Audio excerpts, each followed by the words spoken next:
기도의 제목을 가지고 기도하면서 또 이 자리에 서게 되었습니다. 여러분, 초대교회로 돌아가자란 말 들어보셨나요? 가끔씩 신앙생활 하다 보면 한국교회가 이런저런 문제점들이 있고 또 이런저런 어려움이 있고 복음의 능력을 상실한 모습을 보면서 우리가 초대교회로 돌아가야 된다, 그런 이야기들을 사실은 많이들 했습니다. 그러면 왜 그러냐? 초대교회, 즉 예루살렘 초대교회는 기독교 역사상 가장 완벽한 교회라고 사람들이 생각하기 때문이겠죠. 그러면 초대교회는 어떤 교회였을까요? 예수님께서 부활하시고 승천하신 뒤에 예수님이 기도하라 라고 하셔서 마가의 다락방에 120명이 모여 함께 기도할 때에 성령이 그 자리에 임하십니다. 오순절 성령 강림 사건이죠. 그때부터 교회가 형성되었고 그 교회를 초대교회라 불렀습니다. 성령이 강림하시자 초대교회 가운데 놀라운 일들이 일어나기 시작했습니다. 먼저는 방언을 말하기 시작했습니다. 우리가 흔히 한국교회에서 이야기하는 랄랄라 따따따 못 알아듣는 방언이 아니라 진짜 외국말로 해버리는 방언이었습니다. 당시는 오순절 대명절이라서 전 세계에서 유대인들이 왔어요. 아시아, 유럽, 아프리카, 이란, 터키 각지에서 온 사람들이 자기들의 온 나라 말로, 외국어도 배워보지 못한 예수님의 제자들이 바로 터키 말로 이야기하고 아프리카 말로 복음을 전하니까 깜짝 놀라 충격에 빠지는 그런 일들까지 일어났습니다. 여러분, 잘 있는 일은 아니지만, 아주 드문 일이지만 실제 요즘에도 그런 일들이 일어나기도 했습니다. 제가 청년 시절에 자주 갔던 충청도에 기도원이 있었는데요. 그 기도원의 원장님이 정말 성령 충만하신 분이셨습니다. 그때 당시 연세가 90이 가까우셨는데 미국에 있는 교회에 초대받아서 가셨는데 ABC도 모르는 분이 성령께서 입을 열어 복음을 전하라 할 때 영어로 복음을 딱 전하는 거예요. 뿐만 아니라 선교 역사를 보면 남미에 간 미국 선교사들이 이제 스페인어 첫걸음을 배우고 있는데 성령의 강동하심이 강력하게 임하여서 입을 열어라, 입을 열기 시작하자 에스파니아어로, 스페인어로 복음을 전했다는 그런 기록들이 있습니다. 천지를 창조하신 하나님인데 뭐 놀랄 게 뭐 있겠어요? 우주 만물을 창조하신 하나님의 영이 역사하시면 일어나지 못할 일들이 세상에 어디 있겠습니까? 그들은 방언을 말하기 시작했습니다. 뿐만 아니라 초대교회는 능력이 있었습니다. 베드로가 입을 열어 설교하는데 3,000명이 회개하고 돌아와요. 정말 부럽습니다. 3,000명이 회개하고 돌아옵니다. 뿐만 아니라 성전으로 올라가다가 하반신 마비 장애인이 있으니까 은과 금은 내게 없거니와 나사렛 예수 이름으로 일어나 걸으라 하는 순간에 그 하반신 장애자가 일어나 걷고 뛰고 춤을 추었다. 성경에는 그렇게 기록하고 있습니다. 그들은 또 두려움과, 그리고 두려움이 없었습니다. 예전에는 대제사장 앞에서 예수님을, 그리고 사람들 앞에서 3번이나 부인했던 베드로가 체포해서 이제는 그 복음을 전하지 말라 협박을 하자 하나님 앞에서 너희들 말을 듣는 것이 옳으냐, 하나님의 말씀에 순종하는 것이 옳으냐, 우리는 보고 들은 것을 말하지 않을 수 없다. 죽일 테면 죽여라 이거예요. 죽음을 불사하고 두려워하지 아니하는 담대한 모습의 베드로의 모습으로 변화가 되어집니다. 단순히 초대교회는 성령의 권능과 능력, 기적만 있었던 것이 아니에요. 교회 안에는 놀라운 사랑이 있었습니다. 어느 정도였냐면 물질까지도 아낌없이 내어놓았습니다. 교회 안에 가라는 사람이 없도록, 교회 안에 굶는 사람이 없도록, 교회 안에 돈이 없어서 치료를 받지 못하는 사람들이 없도록 서로의 물질을 내어놓는, 소위 이야기하는 유무상통의 공동체였습니다. 2000년 전 당시에는 인권이란 개념 자체가 없었던 시대잖아요. 노예가 있었고 종이 있는데 무슨 인권이 있었겠어요? 심지어 여자들은 사람 수에 넣지도 않았는데 무슨 인권이 있었겠어요? 근데 이상하게 교회만 오면 노예가 사람 대접을 받습니다. 귀족이나 노예나 왕족이나 하나님 앞에서 존귀한 자녀라고 하는 형제로 뜨거워지기 시작했습니다. 여성들이 존중을 받기 시작합니다. 그리고 이 세상에 연약하고 핍박받는 자들에게 자비를 베풀고 그들을 그리스도의 사랑으로 품어줄 뿐만 아니라 심지어 원수까지도 사랑하는 충격적이고 파격적인 사랑이 교회 안에 있었던 것입니다. 바로 그것이 초대교회였습니다. 이런 초대교회 모습을 사도행전 2장 42절 47절을 이렇게 말하고 있는데요. 주부에 보면 제가 오늘 성경 3페이지에 보면은 본문을 다 적어 놨습니다. 사도행전 2장 42절 47절의 말씀을 같이 한번 읽어보겠습니다. 시작. 그들이 사도의 가르침을 받아 서로 교제하고 떡을 떼며 오로지 기도하기를 힘쓰니라. 사람마다 두려워하는데 사도들로 말미암아 기사와 표적이 많이 나타나니 믿는 사람이 다 함께 있어 모든 물건을 서로 통용하고 또 재산과 소유를 팔아 각 사람의 필요에 따라 나눠주며 날마다 마음을 같이하여 성전에 모이기를 힘쓰고 집에서 떡을 떼며 기쁨과 순전한 마음으로 음식을 먹고 하나님을 찬미하며 또 온 백성에게 칭송을 받으니 주께서 구원받는 사람을 날마다 더하게 하시니라. 아멘. 저는 우리 유곡제일교회가 사실 초대교회를 많이 닮아 있다 생각을 합니다. 지난주 라벤더 축제 갈 때도요, 어떤 분이 저한테 식사비로 보태 쓰세요 하고 조용히 제 주문에 또 찔러 주시더라고요. 또 성도들의 맛있는 식사 오늘도 사실 혼자서 준비를 하셨어요. 근데 그 모습을 보면서 그냥 저 바빠가 하세요 이렇게 부탁을 했는데, 아니에요 목사님, 제가 준비할 수 있어요. 그 조용히 헌신하는, 제가 말 안 하면 모를 거예요. 조용히 헌신을 하시더라고요. 뿐만 아니라 그 누구도 자신을 드러내지 아니하고 내가 이 일을 했다 자랑하는 사람 하나도 없고 공동체의 부족함을 조용히 메꾸어가는 성도들이 유곡제일교회에 있더라고요. 제가 어제 설교를 하다가 하나님 참 감사합니다. 이 귀한 성도들 만나게 해주셔서 감사합니다. 이들을 제가 잘 섬기게 도와주십시오. 참 부족한 목사가 이들에게는 저한테는 너무 과분합니다. 주님 잘 섬길 수 있도록 도와주세요. 그런 기도를 올려드렸습니다. 그리고 기도합니다. 초대와 같은 성령의 능력으로, 초대교회와도 같은 사랑으로 이 교회가 든든히 세워지길, 우리의 힘이 아니라 성령의 능력으로 그렇게 될 줄로 믿습니다. 그런데 여러분, 사도행전을 보면요, 완벽해 보이는 이 초대교회 안에도 문제가 있었어요. 어쩌면 실망스러울 수도 있습니다. 문제가 있었어요. 어떤 문제냐? 첫째, 초대교회 안에 하나님을 속이는 사람이 나타나기 시작했어요. 사도행전 4장에 보면 아나니아와 삽비라고 하는 부부가 등장을 합니다. 두 사람이 다들 물질을 내놓고 기뻐하고 풍족해지고 결핍이 없자 우리도 헌금을 해야 되겠다 해서 땅을 팔아서 헌금을 하는데, 여러분 칭찬받을 만하죠? 근데 문제는 땅에 판 것 중 일부만 드리고 사람들에게 다 드렸다. 그리고 사람들의 칭찬을 받으려고 하고 하나님을 속이려고 하고 사람을 속이려고 했던 일들이 일어납니다. 그러자 하나님이 아나니아와 삽비를 그 자리에서 죽이십니다. 저는 어린 시절에 이 본문을 보면서 하나님 그래도 그렇지 너무하잖아요. 그래도 조금 드렸잖아요. 왜 그렇게 죽이셔야 했어요? 근데 제가 이제야 알게 됐습니다. 여러분, 그 반도체를 만드는데 뭐가 필요하냐면 불화수소라는 게 필요하다고 합니다. 불화수소. 근데 이 반도체를 공정하는데 불화수소는요, 순도가 몇 퍼센트 돼야 되냐면 99.99999% 돼야지 반도체를 만들 수 있어요.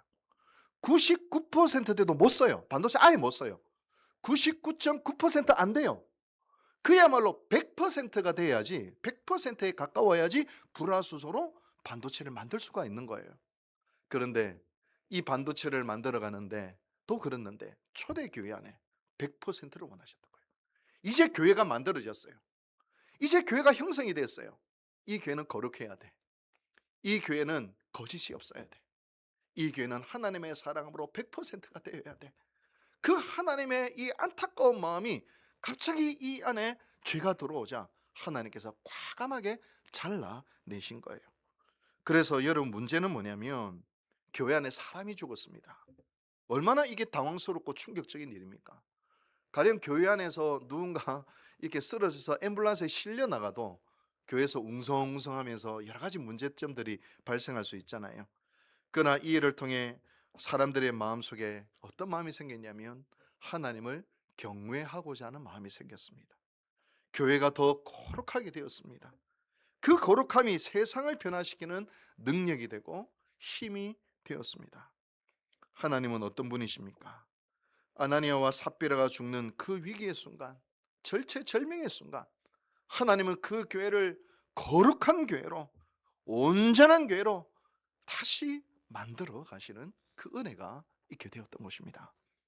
두 번째로 초대교회 안에 어떤 은혜가 있었느냐, 사도행전 6장에 보면 초대교회 안에 두 부류가 있었는데 갈등이 있었습니다. 한 부류는 히브리파 유대인이요, 또 한 부류는 헬라파 유대인입니다. 히브리파 유대인은 쉽게 이야기하면 유대 땅에서 태어나고 자라난 유대인을 히브리파 유대인, 유대 땅 밖에서 외국에서 태어나고 자란 헬라 문화를 잘 아는 그 유대인들을 헬라파 유대인이라 그렇게 불렀습니다. 그런데 어떤 문제가 일어났는지 우리 성경을 한번 볼까요? 주보를 살펴보십시오. 사도행전 6장 1절의 말씀입니다. 같이 읽어봅시다. 시작. 그때의 제자가 더 많아졌는데 헬라파 유대인들이 자기의 과부들이 매일의 구제에 빠짐으로 히브리파 사람을 원망하니, 보세요. 완벽해 보였던 초대교회지만 사람이 있는 곳에는 늘 문제점이 있기 마련입니다. 여러분, 아무런 문제 없는 교회를 찾으신다면 천국 갈 때까지 여러분 절대로 못 찾으실 거예요. 초대교회도 문제가 있었어요. 갈등이 있었어요. 예전에 어떤 목사님이 저한테 이런 말씀하시더라고요. 여러분, 완벽한 교회를 만약에 찾았다 하더라도 여러분들은 거기 가시면 안 됩니다. 여러분들이 가는 순간 그 교회는 완벽한 교회가 안 되기 때문입니다. 이 말은 어떤 말이냐면, 나도 온전하지 못하고 너도 온전하지 못하고 이 세상에 그 누구도 온전하지 못하고 이 세상에 완벽한 사람도 완벽한 교회도 없다는 말입니다. 교회는 어떤 곳입니까? 죄인들이 있는 공동체예요. 연약한 사람들의 모임이요, 사랑이 필요하고 긍휼이 필요한 사람들이 모여서 그 안에서 사랑을 배우고 용서를 배우고 믿음 안에서 함께 성장을 하고 예수님을 닮아가는 공동체가 바로 기독교 공동체요, 교회인 것입니다. 여러분, 헬라파 유대인 과부들이 불공평한 일을 당하여 소외를 당하는 일이 발생합니다. 그러자 교회가 어떤 선택을 했는지 한번 보십시오. 사도행전 6장 3절을 한번 보시기 바랍니다. 같이 읽어봅시다. 시작. 형제들아, 너희 가운데서 성령과 지혜가 충만하여 칭찬받는 사람 7을 택하라. 우리가 이 일을 그들에게 맡기고. 아멘. 여러분, 예수님의 제자들은 전부 다 히브리파 유대인이에요. 유대 땅에서 태어나고 자란 사람들이에요. 이 일을 처리할 때 어떻게 했냐면, 우리는 기도하고 설교하는 일만 하자. 교회를 돌보고 연약한 사람들을 돌보는 데는 7사람의 집사를 뽑자 하면서 7사람을 뽑았는데, 놀랍게도 여러분 공부를 해보면 뭘 알 수 있냐면 전부 다 헬라파 유대인들만 7명을 뽑아요. 교회 안에 누구도 소외되지 않도록, 교회 안에 하나님 앞에 공평하게 교회가 서로 사귐을 가질 수 있도록 그렇게 7명의 헬라파 유대인 집사를 뽑아버린 것입니다. 여러분, 갈등 없는 교회는 사실 없습니다. 아무리 좋다가도 잘 나가도 어느 순간인가 갈등이 있기 마련입니다. 우리는 모두 생각이 다르죠. 또 경험도 달라요. 또 삶의 배경도 다르고요, 삶을 살아가는 방식도 다르고요, 삶의 우선순위와 가치도 사실은 다 다릅니다. 또 우리는 죄인이라서요, 나름대로 우리 안에 가시도 있고요, 상처도 있고요, 기대도 있어요. 따라서 언제나 사람이 있는 곳에는 갈등이 있고 충돌과 문제가 발생하기 마련입니다. 문제는 이걸 어떻게 해결하는 애가 중요합니다. 여기에 발돋움과 성장의 비결이 있는 거예요. 예루살렘 초대교회 안에 있었던 갈등은 오히려 신실한 일꾼 7명을 세우는 결과로 나타났습니다. 그 갈등 속에서 회피하고 떠나가고 주저앉고 비난하고 그리고 절망하는 것이 아니라 오히려 일꾼을 세워서 교회가 더 다시 발돋움할 수 있는 절호의 기회로 만들어 나갔던 초대교회의 모습을 우리는 발견할 수 있는 것입니다. 마지막 세 번째로, 초대교회의 시련은 교회에 대한 잔혹한 핍박도 있었어요. 교회 안에 사람이 죽었죠, 갈등이 있죠. 이제 이게 조금 해결되느냐 싶었더니만 이젠 외부로부터 어마어마한 핍박이 몰아치기 시작합니다. 사도행전 7장에 보면 기독교의 최초의 순교자가 등장하는데 바로 앞에서 말한 7 집사 중에 한 사람인 스데반이 순교를 당합니다. 이런 요즘에 이제 교회 사람들 만나서 저 교회 다녀요 이야기하면 좀 째려본다고 하더라고요. 저는 어디 이제 식당에 가더라도 저 목사입니다 이렇게 저는 늘 소개를 하거든요. 그래서 한 10년 전, 20년 전만 하더라도 뭐 유곡제일교 목사입니다. 10년 전에는 유곡제일교 목사는 아니었지만 어느 게 목사입니다 하면은 목사님이시구나 하고 좀 정중했는데 요새는 어디 가더라도 목사입니다 하는 이렇게 힐끗 쳐다보는 느낌이 들어서 되게 좀 부담스러워요. 그래서 우리 기독교인들이 세상 속에서 신앙생활 분들이 신앙생활하기 참 쉽지는 않겠다 그런 생각이 들었습니다. 근데 하물며 예수 믿는다고 테러를 합니다. 체포를 합니다. 죽이기까지 합니다. 얼마나 공포스럽겠습니다. 교회를 나온다는 것은 생명을 걸어야 하는 일이에요. 그럼 좀 이제 기분 나쁘고 여기 뭐 사람들이 많나 적냐 내 뜻대로 되는 이런 차원이 아니에요. 그건 아무것도 아니에요 사실은. 교회를 나온다는 건 생명을 걸어야 되는 바로 그때였습니다. 움츠러 들 수밖에 없겠죠. 아이고 내 자식들도 있는데 아이고 교회에 나갔다가 괜히 큰일 당하는 거 아니냐 체포되는 거 아니냐 주저앉을 수 있는 위기가 있었습니다. 그런데 놀라운 것은 이 스데반의 순교를 통하여 복음이 온 열방 가운데 폭발적으로 증거되는 결정적인 기회가 됩니다. 오늘 본문을 다시 한번 읽어보겠습니다. 주부에 있습니다. 같이 읽어봅시다. 시작. 사울은 그가 죽임당함을 마땅히 여기더라. 스데반을 말하죠. 그날에 예루살렘에 있는 교회에 큰 박해가 있어 사도 외에는 다 유대와 사마리아 모든 땅으로 흩어지니라. 경건한 사람들이 스데반을 장사하고 위하여 크게 울더라. 사울이 교회를 잔멸할새 각 집에 들어가 남녀를 끌어다가 옥에 넘기니라. 그 흩어진 사람들이 두루 다니며 복음의 말씀을 전할세. 보세요. 스데반의 순교로 말미암아 큰 박해가 임하자 사람들이 흩어질 수밖에 없었는데 그 흩어진 사람들이 오히려 흩어지는 곳마다 복음을 전하기 시작했다. 이렇게 이야기합니다. 제가 사도행전을 연구하면서 좀 충격받는 부분이 있었어요.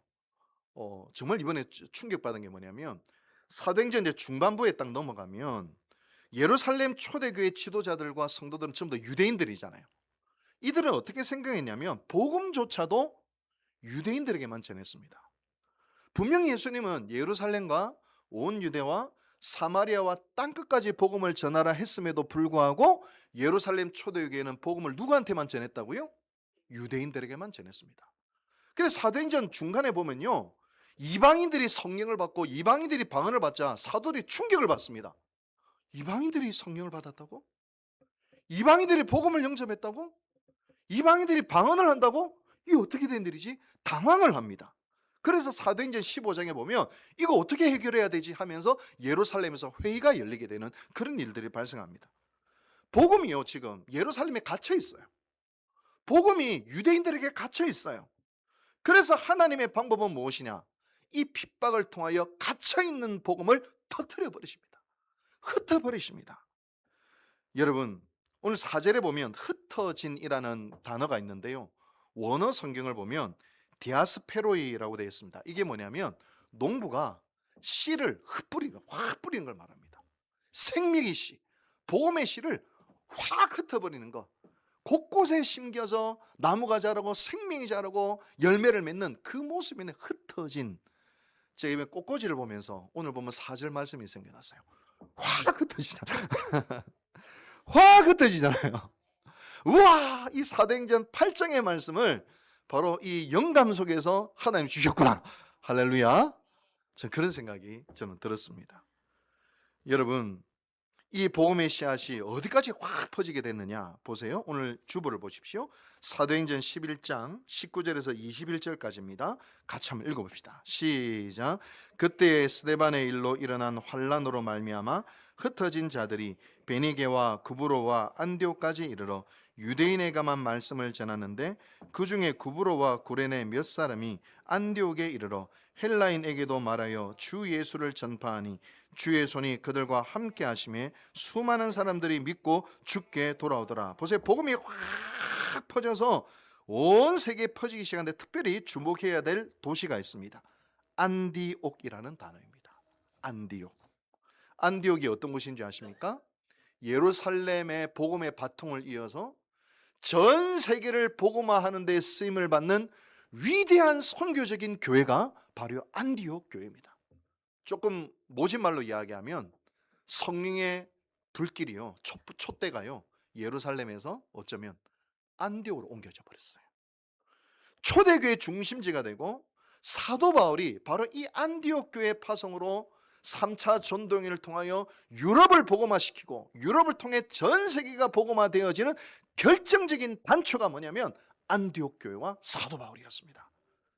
그런데 여러분, 안디옥 교회와 사도 바울이 어디서부터 시작됐다고요? 스데반의 순교로 말미암아. 스데반이 죽을 때 오늘 본문의 1절에 사울이라는 사람이 나오는데 바로 사도 바울을 말합니다. 사도 바울이요, 스데반이 죽이는데 검사, 판사 역할을 했어요.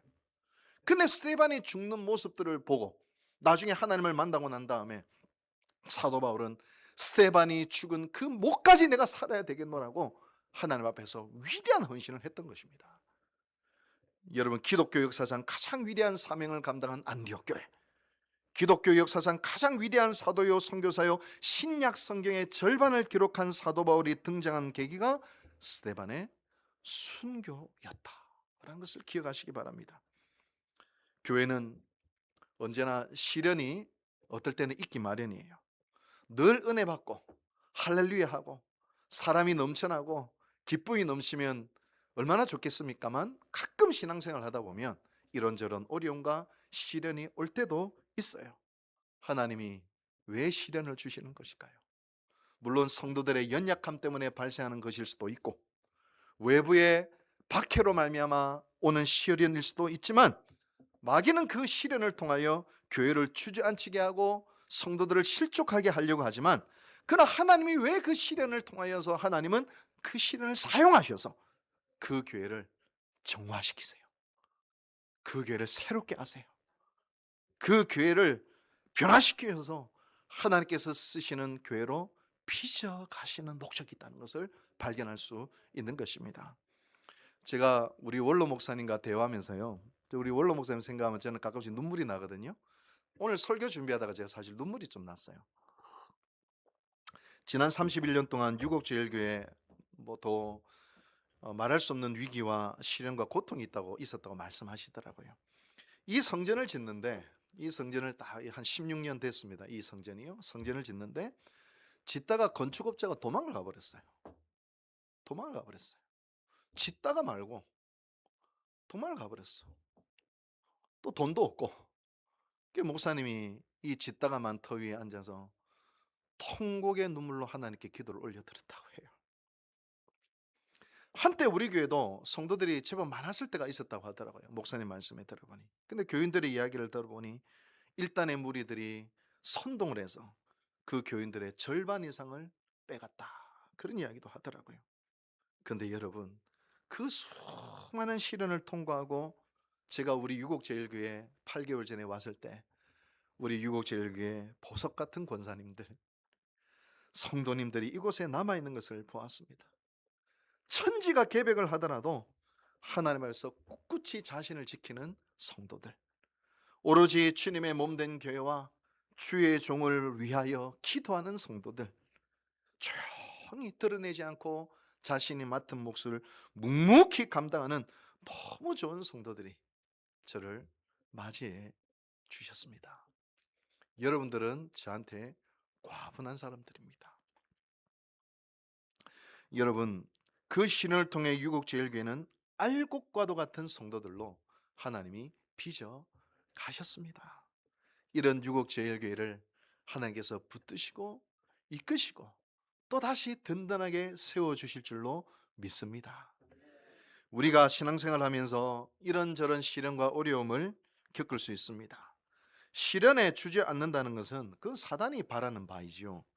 하나님이 바라는 바는 그 시련을 통하여 우리에게 엄청난 축복을 주시고자 합니다. 그 축복은 외적으로 가시적으로 일어난 것이 아니라 우리 영혼 안에 일어나는 거룩한 영적인 변화로 우리의 죄성과 악성이 불태워지는 아름다운 영적인 정화로 우리의 게으름이 사명의 길로 나아가는 역동적인 능력으로 그렇게 변화시켜 나가시는 것입니다.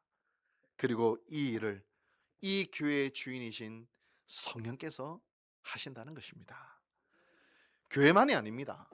한 개인의 삶 속에서도 왜 시련이 없겠어요? 똑같은 원리가 작동이 됩니다. 시련 없는 인생이 어디 있겠고 역경 없는 인생이 어디 있겠습니까? 그러나 하나님의 뜻은 분명합니다. 이것을 통하여 하나님이 여러분들에게 하실 일이 있으세요. 어떤 이에게는 깊은 회개로 이끄시기도 하고요. 또 어떤 이에게는 그동안 깨닫지 못했던 것들을 보게 하셔서 새로운 삶으로 나아가게 하시기도 하고요. 그리고 어떤 이에게는 정말 인생을 살아가는데 중요한 것이 무엇인지를 그걸 붙들기도 하시고요. 이 세상의 헛것을 내려놓고 인생의 가장 소중한 가치를 붙들고 살아갈 수 있는 새로운 인생의 장을 펼쳐주시기도 하시는 것입니다. 또 어떤 이는 연약한 믿음이 강해지기도 하고 오염된 영혼이 거룩해지기도 하고 절대로 변화될 것 같지 않던 습관과 성품도 변화되는 일들이 또 일어나기도 하는 것입니다. 여러분, 사람에게는 소망이 없으나 그 사람 안에 계시는 하나님으로 인하여 우리는 소망을 품을 수 있습니다. 사람이 모인 조직에는 소망이 없으나 교회의 주인 되시는 예수님 안에서 우리는 희망을 가질 수 있습니다. 제가 좋아하는 기독교 작가 중에 미우라 아야코라고 하는 일본 여성 기독교 작가가 있어요. 이분이 쓴 소설 중에 빙점이라고 하는 정말 유명한 소설입니다. 빙점이라는 소설, 이건 어는 점을 말하는 거예요. 사람의 마음이 닫히고 얼어가는 지점이다. 꽁꽁 얼어붙은 마음, 열릴 것 같지 않는 마음, 그 마음을 녹이는 지점은 딱 하나라고 합니다. 바로 십자가의 사랑입니다. 십자가를 바라보면 우리의 모든 인생의 빙점이 다 녹아내립니다. 그리고 우리로 하여금 그 사랑으로 사랑하도록 이끕니다. 그녀는요, 폐결핵, 척추 골량, 암으로 일생을 고통을 당합니다. 근데 그 고통과 시련이 뭘 탄생했냐? 온 인류에게 감동을 주는 빙점이라는 소설이 탄생된 거예요. 그래서 그녀가 남긴 유명한 말이 있어요. 아프지 않고서는 배울 수 없는 것이 있습니다. 잃어보지 않으면 얻을 수 없는 것이 있습니다. 그렇습니다. 하나님 밖에서는 우리의 시련은 저주가 되고 상처가 되지만 하나님 안에서는 그것이 축복이 되고 회개가 되고 능력이 되는 줄로 믿으시기 바랍니다.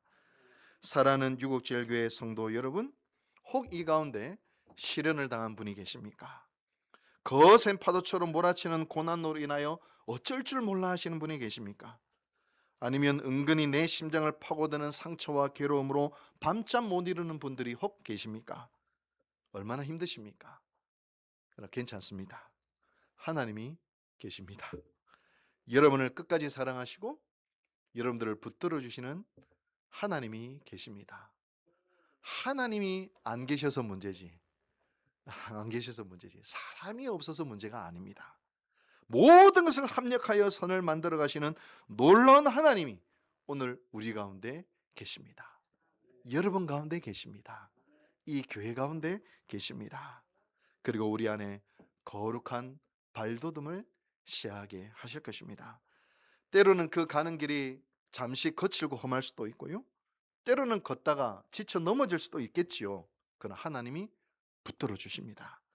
그 하나님을 바라보며 하나님이 주시는 세미한 음성에 귀를 기울이며 믿음의 발걸음을 한 걸음 한 걸음 내디디셔서 우리 안에 하나님이 하셨다, 하나님이 회복하셨다, 하나님이 이루셨다, 그 간증으로 찬양을 올리게 될 우리 유국제일교회 모든 성도들을 주님의 이름으로 축복합니다.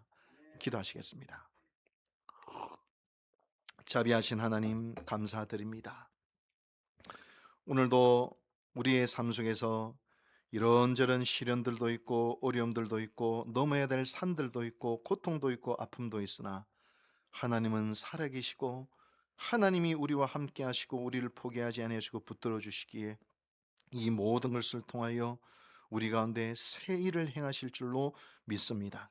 지난 31년 동안 유국제일교회의 수많은 어려움을 통하여서 알고 가던 같은 교인들로 모아주신 주님 감사하고 찬양합니다.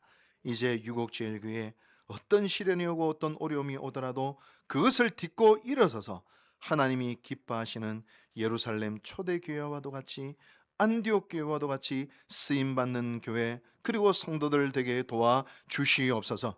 이 모든 말씀 예수님의 이름으로 감사하고 기도하고 축원하옵나이다. 아멘.